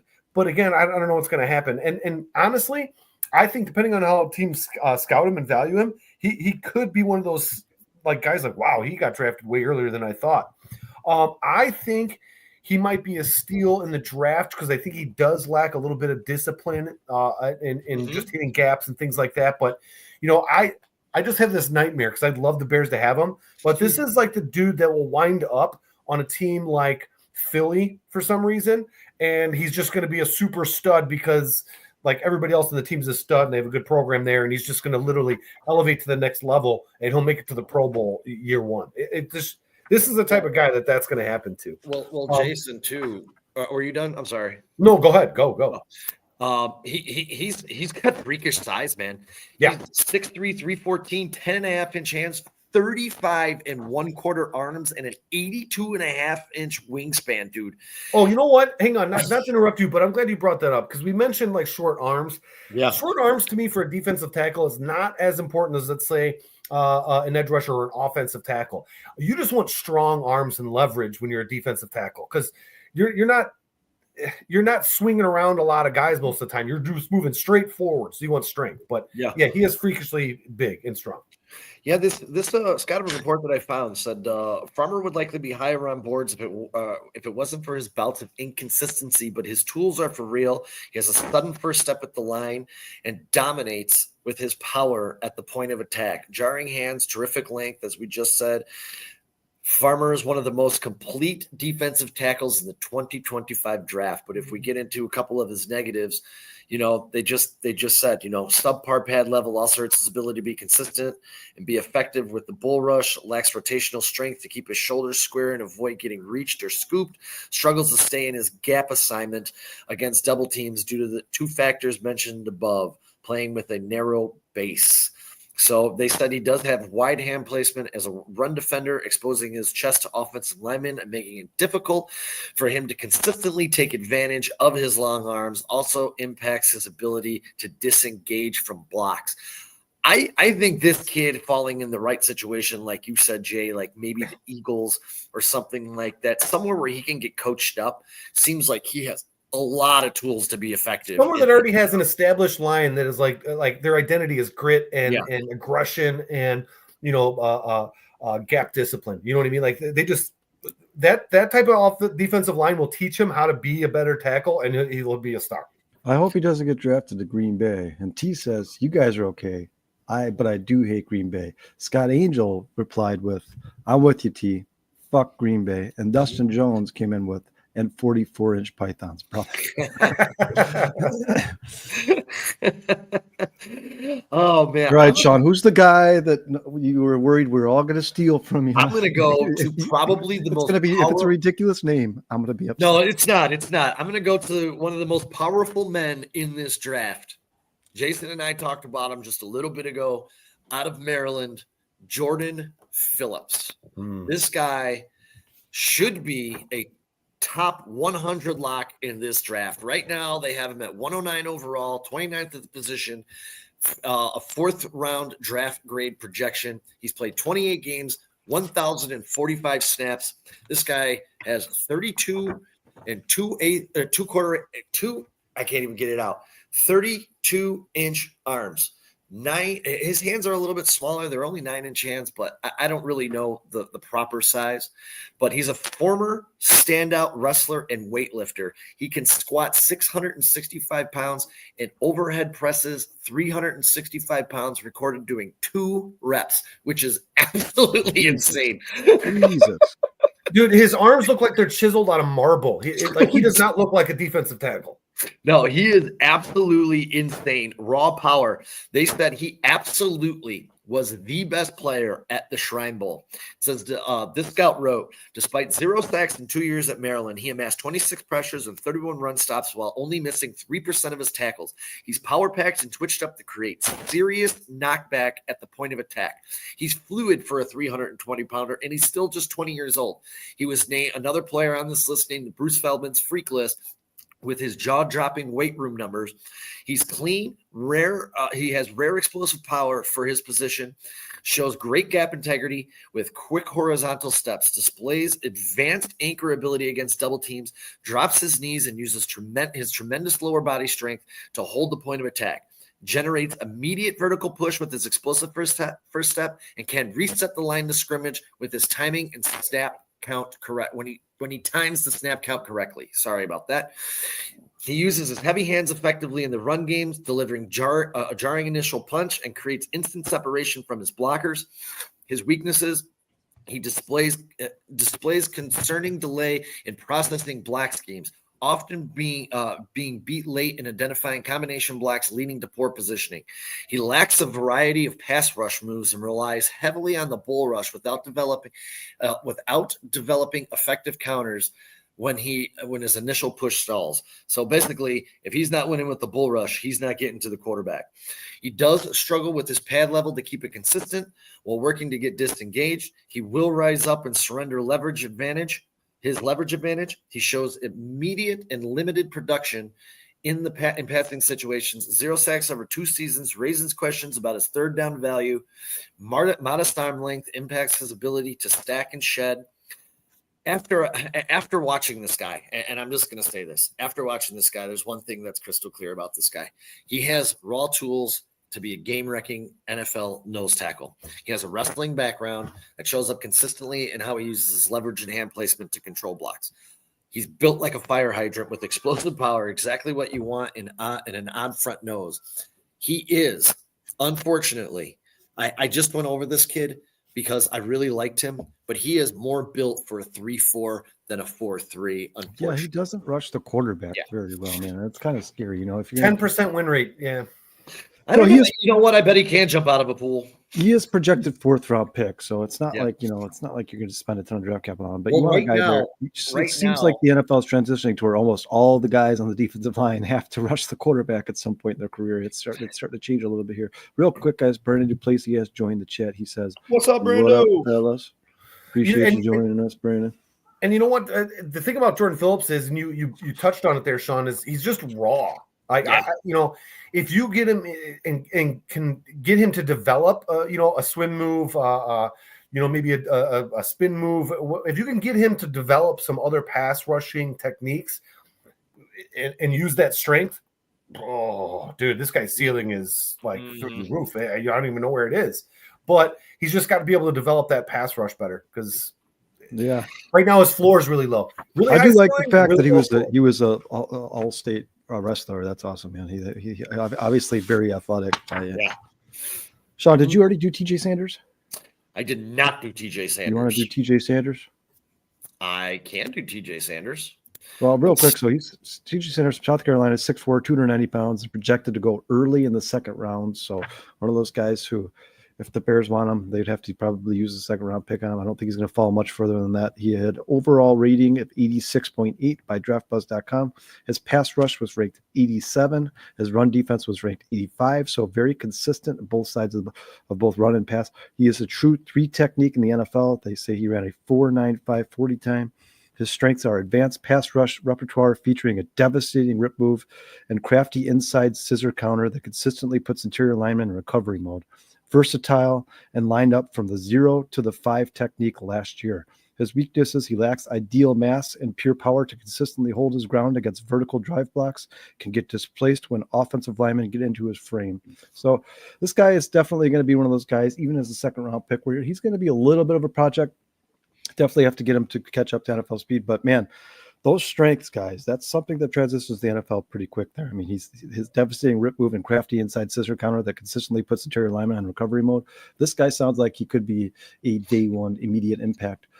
Sean? He also had a 22.1% pass rush win rate and an 89.5 pass rush grade in true pass sets, which led all SEC defensive linemen.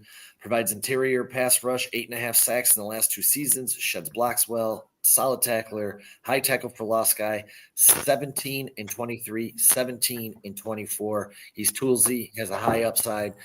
They have him ranked early 2nd, 39th at the position, 15th overall. Based on some of these things, I actually have him a tad bit higher. They did say, Sanders is still a developmental prospect in some areas. He struggles to anchor against double teams and will need to add mass to have functional strength to better handle NFL caliber interior offensive linemen. Additionally, I don't know. I wasn't a big fan, let's say, but he does have some tools that say, hey man, can this guy make it and be a difference maker in the NFL? I mean, his arm length is exceptional. His arms are 34 inches. I mean, that's not a very good run stopper though. And one dimensional. My big problem, guys. Oh, he's an 85 run defense, so he's not terrible. He's definitely I had him at 77.1 run defense and 81.9. Yeah, you're looking at Pro Football Focus, Jay. They're a little bit harsher than Draft. Draft Buzz is made for just college players. It's not for NFL players.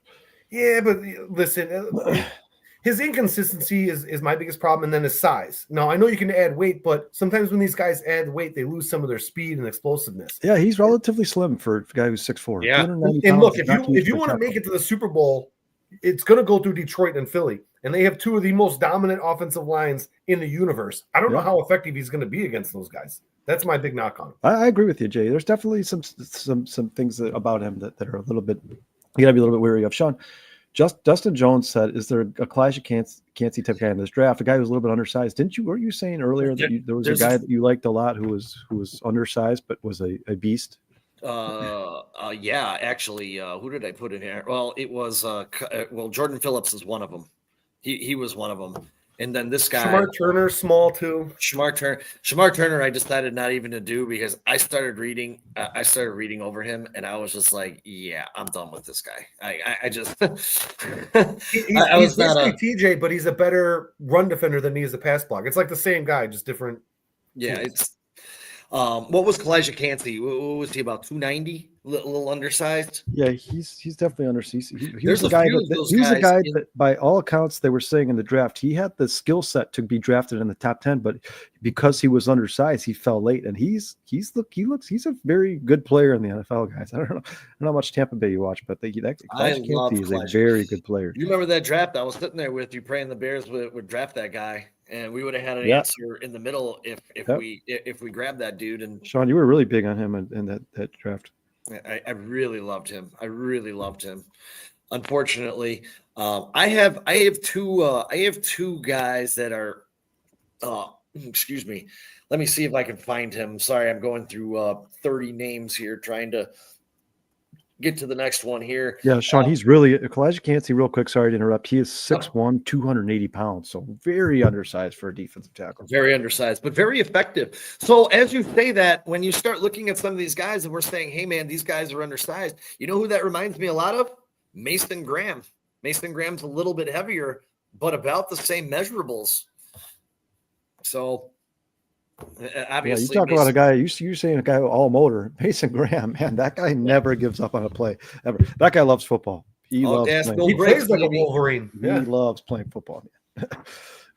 I have this guy out of Oregon, the nose tackle. Right now, he's an undrafted. They're saying he's going to be undrafted, but he went to the Senior Bowl and absolutely dominated the Senior Bowl. And I actually think I didn't. Here's the sleeper. I did get video. Yeah. All right, we're going to put this big nose tackle on the screen. He's 6'2", 342 pounds, 3 2/4 inch arms, 9.5 hands. Jamiri Caldwell is the secret gem of the 2025 defensive tackle class. He's a former no-star recruit.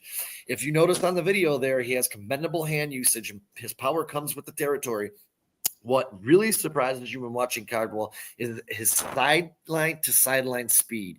He's moving out there, carrying more weight than anybody else on the field, and winning in condensed areas.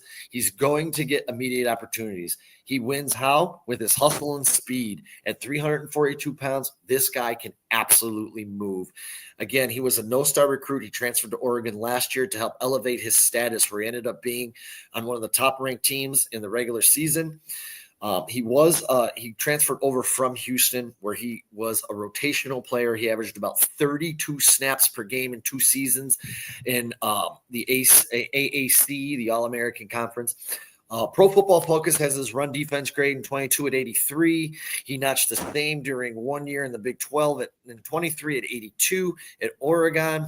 He became a full-time starter. He averaged 37.7 snaps per game. So he went up from being a rotational player to an every down player. He reaped the benefits. He developed his run-stopping prowess this past season. He has a 77-inch wingspan. It's not ideal for a potential two-cap guy, but his 32-inch arms do help him keep his frame clean. So he had a 17.7 win rate against true pass sets, and that was against 103 snaps. The only two Big Ten defensive tackles to win more last season on legitimate passing plays were Harmon and Mason Graham, both potential top 15 picks. Caldwell isn't just for plugging gaps against the run. He can hold his own against guards, catch centers off guard on passing downs, and create disruption. So he's one of my secret gems of this draft. Jamari Caldwell right now, this could be a 7th round guy, 6th round guy that you take late in the draft who becomes a rotational piece. You can plug him in on 1st down, 2nd down, get him off the field on 3rd down if you feel that's necessary. But in that bio, he still had a great pass rush win rate, so he can get after the quarterback too. I'm very surprised, especially coming off of the Senior Bowl, which they said at the Senior Bowl, his star was one of the stars that shined the brightest, that he's not moving up draft boards just a little bit. We'll see what he does if he gets. I don't know if he I literally was going to say, man, that shows how elite the NFL really is, man. Watching that guy's tape, how fast he goes from side. He's tackling running backs outside the number. How is he not projected to be drafted? He's running by defensive ends. Like that guy needs to be drafted. I mean, for a man that big to move that fast to get outside the numbers, that is absolutely amazing. He looks like a beast. And, he didn't have any sacks, but 27 total pressures, 4 batted passes, 19 run stops. He did have 2 QB hits, so he's not. I think that's why he's so far down on a lot of lists is because he just simply doesn't have some of the elite numbers. But yeah, man, this guy, I think he could. I think he can literally be a sack machine. He's a much better pass defender than pass rusher than people give him credit for. Yeah, 100%. The guys like Tonga, remember that guy the Bears drafted? Those guys, like, finally the draft, they still make impact plays. Like, Tonga made impact plays for the Chicago Bears. And I understand that he wasn't the best tackle that the Bears ever had here, but for a guy he was undrafted, right? Or 7th round pick, wasn't it? He was a very late draft pick, but guys like that guy looks like he could be one of those guys, man. Yeah. We got one more sleeper, and this is my guy. He might be my guy. We'll have to see. And I don't think did I get some tape on him? Damn it. I don't What's think his name? Thor Pebbles?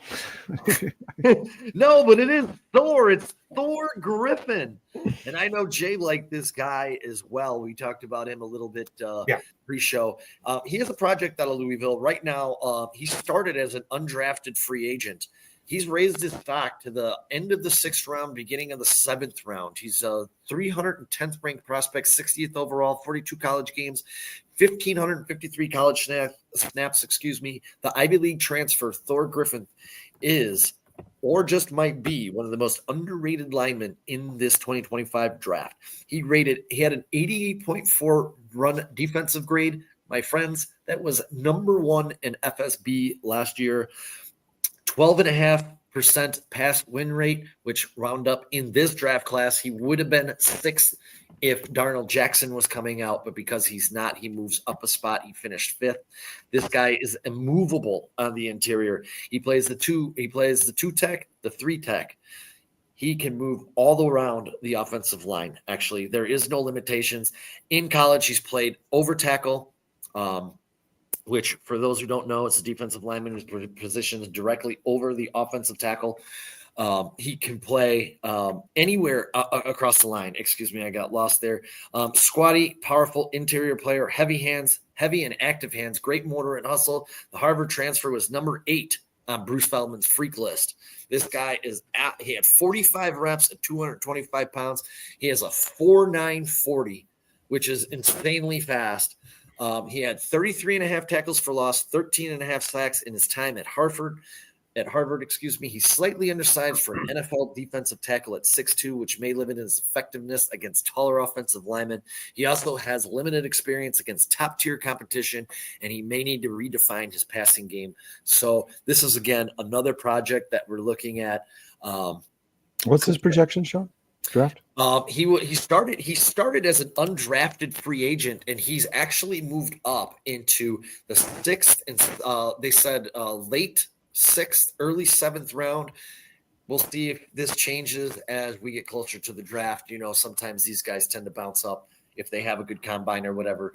But we'll have to wait and see. He's just another sleeper kid that I got that I kind of found that I kind of liked a little bit.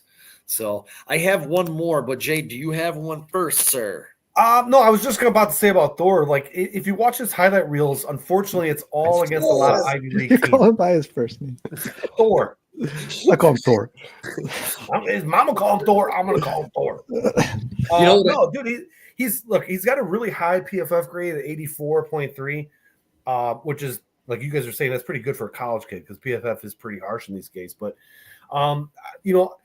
I don't know if he'll transfer, all those skills, because in Louisville he just didn't play as great as he did at Harvard. But, I don't know how good Stanford's team is or Brown's team is or, Yale or Princeton.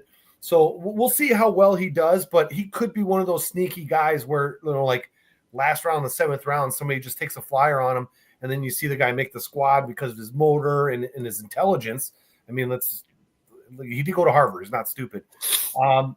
He might actually wind up being a guy that's just a stud out of nowhere. Yeah. I have one more sleeper for you guys. The short bio, but we're going to all take a voice. Simeon Barrow is making his presence felt along that Miami defensive front. He's going to get sacked again, and it will be a field goal attempt to cap this drive for USF. 3rd down. Mendoza gets away for a moment, but not for long. So there's going to be double teams across the board. You're going to see Barrow coming up. Play review. Oh, and all of a sudden now, Simeon Barrow is making his presence felt. A chance to double up before half. Brown's going to. Oh, the ball's loose! The ball is loose, and it's going to be a Miami touchdown. Samon's at a throw. Miami brings just 3, and they still get pressure, and they bring him down. 3rd and 8 for Shuck. Pressure up the middle, and he is sacked. He is brought down by Barrow. Samon's at a throw. Flush. Look out here. Gets dropped. Blitz. They try to throw the screen behind it to Joyner. And he gets wrestled down by Barrow. Yeah, Simeon Barrow. He is out of Florida, as we just saw. He's 6'3", 290 pounds, is a 4'9", 40. He's right now ranked 180th overall, ranked 47 college games, 1,869 college snaps. I don't, and maybe this is why I'm not on ESPN. I don't know. I don't understand watching this guy's film. He jumps off the tape. What's the projection? They have a 6th round pick. A 6th round pick crazy. Right now. Yeah, unless you just showed every career highlight he ever had. That's crazy. This guy's bullying double teams. He also did not receive an invite to the NFL Combine. He was selected first team All ACC this year. He's an A+. He has 16 career snaps. He's an A+ run defender. He actually, Draft Buzz has him in the 6th round. Bleacher Report, and I forgot I wrote this note down. Bleacher Report currently has him projected to go somewhere in between the 3rd and 5th round. He just seems to check a lot of boxes. He's an elite run defender. He stones lead blockers at the point of attack. Shows on that tape you can see he's dominant against the run. He has natural leverage. He's a winner who plays with outstanding pad level and consistently wins with positioning. So this is the guy right now that you can probably steal maybe in the late 3rd round, especially with Ian Cunningham. If they do hire him in Jacksonville, this could be your extra pick. A couple weaknesses here. His pass rush productivity productivity currently lags behind his run defense ability. He too often gets stuck on blocks in obvious passing situations. Limited pass rush beyond his initial burst needs to develop to be some reliable counter moves when his first step gets blocked. Struggled to convert his speed to power as a pass rusher, and his bull rush rarely moves they say, NFL caliber interior lineman off the spot. His frame appears maxed out at 290 pounds, which could limit his scheme versatility and make him struggle against bigger guards.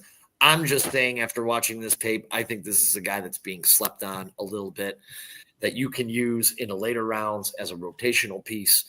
I don't know. His tape, he jumps off the tape to me, man. One thing you forgot to mention there, Sean, I think he had a couple of blocked kicks too. So don't be surprised if a team wants to take him, try to develop him, and worst case scenario, you got a really good special teams player, you know?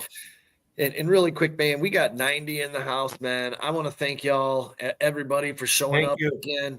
We really, really appreciate y'all. And if you're on X, if you could please just jump over. If you like what you're hearing, hit that like and subscribe button on our YouTube page, 4-Star Chicago Sports. We'd love hit that notification button so you never miss a show. We're going to keep breaking down this draft every single week. I don't think we have, so we want to thank our sponsors, Ideal Amusement and River Street Tavern. Lauren was in the chat just a little bit ago. But once again, guys, y'all deserve a round of applause for showing up, man, and showing out. We really appreciate you guys, man. We really, really do. Thanks a lot, guys, man. We appreciate all you guys, dude. You guys certified are all badass. That's right. You guys are certified badasses, man. What's that? Sean and the sound effects. So I'm running out of names. I do have one more. I got a Golden Domer. And Riley Mills, 4th round projection, number 130 overall, 10th ranked player at the position. This former 4-star recruit in the class of 2020 and All-American was unfortunately lost right before the massive matchup against the Georgia Bulldogs in the Sugar Bowl. It was a big loss for him. This is one of those guys that's an older player. He spent a lot of years in college, but as we touched on just a little bit ago, he was number 3 in pass rush win rate in college last year. He was number 4 in pass rush win rate. He will be 24 years old as he enters the NFL draft. He'll be a 24-year-old rookie. Mills was originally an edge player, but he moved inside the last 2 seasons after putting on weight to a Clem's 300 pounds in 2023. Then he cut his weight back this year to 295. How tall? So yeah, that seems to be his. How tall is he? Excuse me? How tall is he? He is 6'3". He is 6'3".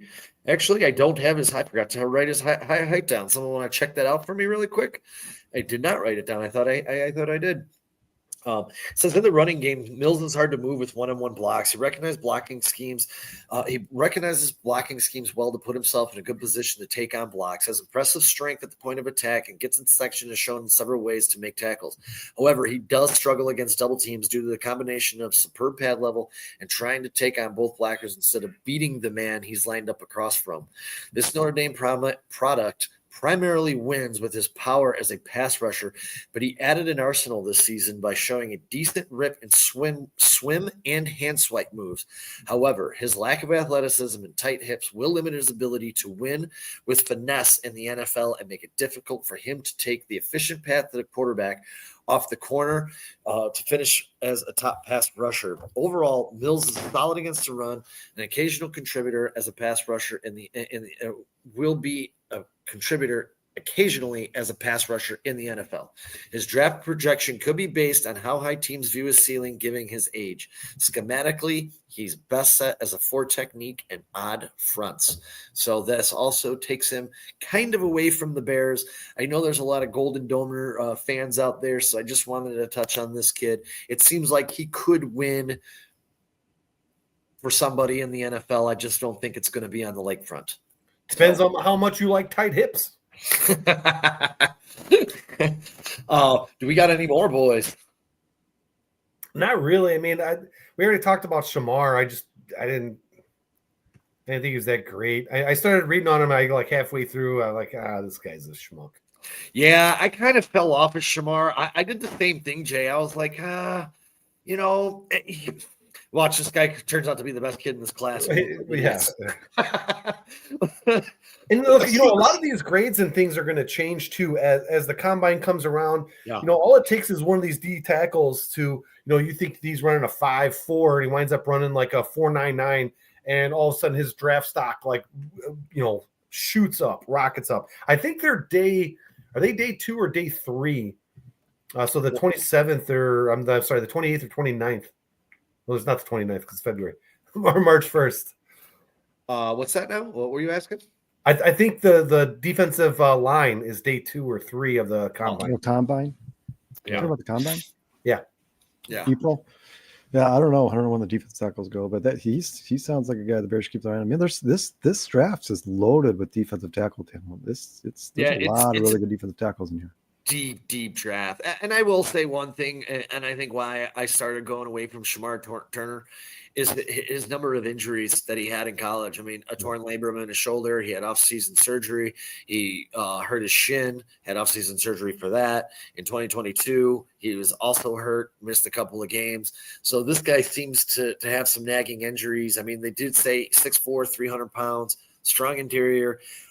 Pass rusher, exploits mismatches, can win with his power and speed, twitchy, athletic, explosive, unique blend of size and athleticism, versatile to move in or out. I don't know. They're saying that he's likely a top 50 pick, but he had to pull out of the Senior Bowl after learning he had a stress fracture. I mean, this guy just cannot seem to stay healthy. He is 6'4", 300 pounds, but again, I don't want to be drafting a guy to my football team. Yeah, I'm not touching that guy. I didn't hear the injury report before when you were doing the. He's got bio, 2 broken legs, can't move his arms. He's torn his ACL 3 times. Blind in one eye, can't see out of the other. It sucks for him, man. It's terrible because obviously he's a young guy. He wants draft aspirations, but yeah, I'm not touching a guy who's had that many injuries before he even touches the NFL, man. It's a lot tougher game up here. Tougher game up there. So let me ask you guys this, because I know that in our private conversations, in our chats, and in our texts and stuff, we've been looking at the Chicago Bears maybe using one of these picks in the 3rd or 4th round on a possible wide receiver. So I was thinking maybe next week we should maybe touch on wide receivers, unless you guys want to do linebackers or another position. Well, let's do slot receivers. Do slot receivers. I mean, if I do receivers, I got to touch on T-Mac. I mean, I got to touch on. Sean just wants to talk about every player in the draft. Dude, you start getting addicted to it. You start looking at it like, I know we're 3 cornerbacks, but let's do cornerbacks next week. Start talking. I mean, if you want to do cornerbacks, we can do quarterbacks. We can do safeties. I can't get away without talking about T-Mac. Yeah, and the conversation between Burden and T-Mac, I think is going to be like extremely awesome, because slot is a position of need, right, for the Bears. I mean, we definitely need one. Yeah, we don't know. I mean, Tyler Scott could be the guy. We don't know. I mean, Ben Johnson's going to get in there and evaluate the talent he's got, and then decide whether or not he needs him. But yeah, Sean, 100%. I mean, if they don't like Tyler Scott and they don't sign one in free agency, they're going to draft a receiver. I'm not saying it's going to be in the top 3 rounds, but they're going to draft a receiver for sure. No doubt about it. Yeah, it's pretty crazy that Tyler Scott, I mean, and this, I guess you got to be careful, because, I mean, he jumped off the tape as a separation guy who can take the top off the defense, and just can't seem to win in the NFL. And Kyle, you touched on this. You can't separate when everybody is running towards the same zone, dude. Well, that aside, but Kyle touched on this, and that's to your point, Jay, right here, is saying maybe it was more coaching. And maybe now that there's some real coaches, and maybe Antoine Randall working with Tyler Scott could make a difference. I mean, he seemed to help Jamison Williams a ton, and there was a ton of questions around Jamison Williams. Could this guy do it? You know, is he just going to be an NFL bust? And Antoine Randall seemed to pull him together. And I mean, we watched him during the season, grabbing him by his jersey and, you know, being physical and getting in his face. So, and I don't know that Tyler Scott needs that, but I'm not ready myself to give up. Yeah, and you guys, even if they do like Tyler Scott, the best part of his skill set, his biggest strength is straight line speed. I mean, Tyler Scott's he's a little bullet. I mean, he's there to stretch the field. So you could still go draft a guy, a slot receiver, like a guy like Ladd McConkey, or one of those Julian Edelman, Wes Welker, Wan'Dale Robinson type guys. There's no we could go over the whole draft if you guys want. I mean, the opportunities are endless. The Bears are probably going to make some moves in the draft and free agency that surprise us a little bit, especially because we don't know, even with the guys that are already here in Chicago, who Ben Johnson wants here and who he doesn't. I mean, would it surprise you guys if they traded DeAndre Swift, considering he just traded DeAndre Swift away from Detroit 2 years ago? I mean, it's possible. You never know what the Bears. I certainly think the Bears on his contract or one. What's that? DeAndre Swift has 2 or 1 more year on 2 years left. I think there is an opt out with DeAndre Swift after this year or whatever. After next year. Sean, do you know? Those in the chat. I don't know. Yeah. I don't know if there's an opt out, but I know for a fact there's 2 years left on that contract. There's a 3-year contract.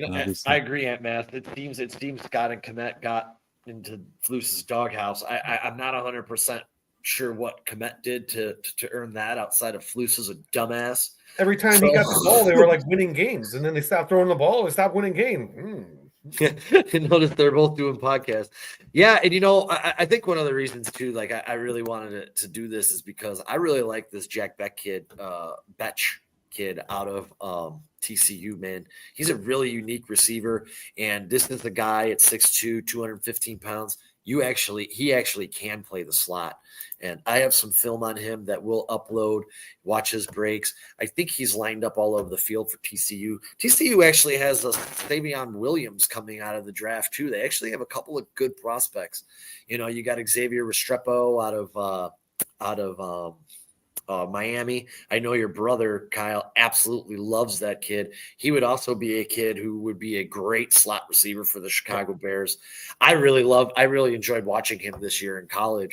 I really believe between the wide receivers and the running backs in this class, it's a lot of fun. Sean, I agree. I mean, listen, a lot of things we've heard about this draft is there's not a ton of blue chip talent. No blue chip talent. We keep hearing that over and over again. You know what this draft does have? A lot of really good football players. Yeah. Now, listen, I'm not saying these guys who are you're going to be retiring their number in 12 years, but there's a lot of talent in this draft. And that's good for the Bears because this is a team that has 34 players under contract to start the season in 2025. They need as many good players as they can possibly get. So you got these draft picks. And like you said, every year these teams find these guys who go undrafted. These teams add them, the guys like Jack Sanborn, who once again, this guy is not going to light the world on fire, but he does his job, right? He fills a hole until you can replace him with a better player in the draft or free agency later on. You can't spend $20 million a year on every position on the field. The Bears are going to add a lot of undrafted free agents. They might end up with 9 draft picks, guys. I think that's the most draft pick. When's the last time the Bears had 9 draft picks? It's been a long time, right? I don't know the last time the Bears had, but they need every single one of those picks. That's why in those shows prior, guys, I was kind of opposed to trading for guys like Micah Parsons or Myles Garrett. I just don't think the Bears are in a position to do so. If I'm the Bears, I'm not getting rid of draft capital. I think if you're a team that's like win now, like the Detroit Lions, where you feel like you're one player away, it would be a great move for them to trade for a guy like Micah Parsons or a guy like Myles Garrett. I think that would be like kind of the cherry on top. That defense with Eden Hutchinson coming back is going to be sack happy as it is. You add that guy, that changes the whole dynamic. But just for me personally, I love Myles Garrett. I love Micah Parsons. I think both of them would be great for the Chicago Bears. They would help change the culture. They would help this team win games. But the Bears just need as many of those draft picks as they can possibly get. And if you trade 3 or 4 of them away, you're trading away 3 or 4 potentially really good players for your roster for a long time on cheap deals, right? And you have a coaching staff that's trying to build a team now, right? And like I said, Ben Johnson the Bears only have 34 players under contract. Ben Johnson might not like 4 of them. So now you're talking about 30 players under contract, and you can't blame Ben Johnson for that. If he thinks these are guys that aren't going to fit this system or this scheme, what's the point of them being here? We got a couple minutes left. We're at 97. Can we get 100 in the building? Let's go. Either way, man, we appreciate each and every one of the 97 of you guys. Thank you so much. This is a Wednesday personal record for us. Everybody on X, we'll say it again, please go over to our YouTube page at 4 Stars Chicago Sports. That's FOUR, not the number 4. And please like and subscribe. We appreciate all you guys joining us tonight. Thanks for watching us. Thanks for your comments. You guys are always great. Always make the show a lot easier. Well, the comments were on fire today, dude. Yeah, better than Jason. Yeah. The chat was amazing. You guys were all amazing. Dustin, Breaking News, Bruce, Phil, Ant Mass, Brando, T, Scott, Trax, Darius, Mike Roth, Broski Bear, Jacob, Bruce. Bruce, Randy H, man. Thank you guys. Lauren Ratner, thank you guys all so much. Hey, Sean, I've got a question. Yeah. Is there anything you want to say before we get out of here? Oh, yeah. I'm ready. Anything you want to get out there before we wrap up? Shit, fuck Green Bay. All right. Yeah. Let's go.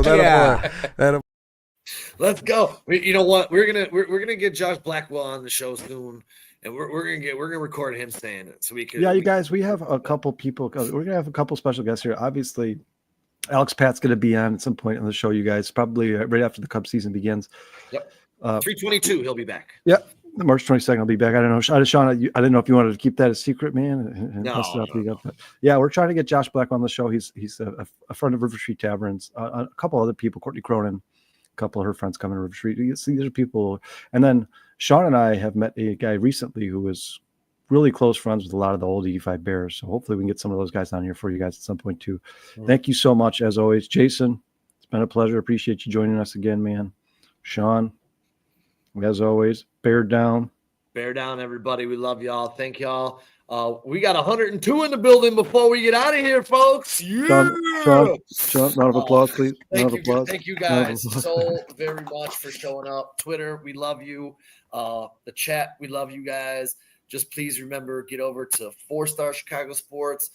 Hit that like, hit that subscribe, hit that notification so you don't miss a show. We love y'all. Until next week. We'll actually have the bare minimum tomorrow. We'll have the Northside 9 on Saturday. And then I will unfortunately be missing the show again this Monday. My daughter has a band concert. I got to take care of that. So I'll see y'all again on Saturday, and then I'll see y'all again on Wednesday. Until then, love y'all. Bear down.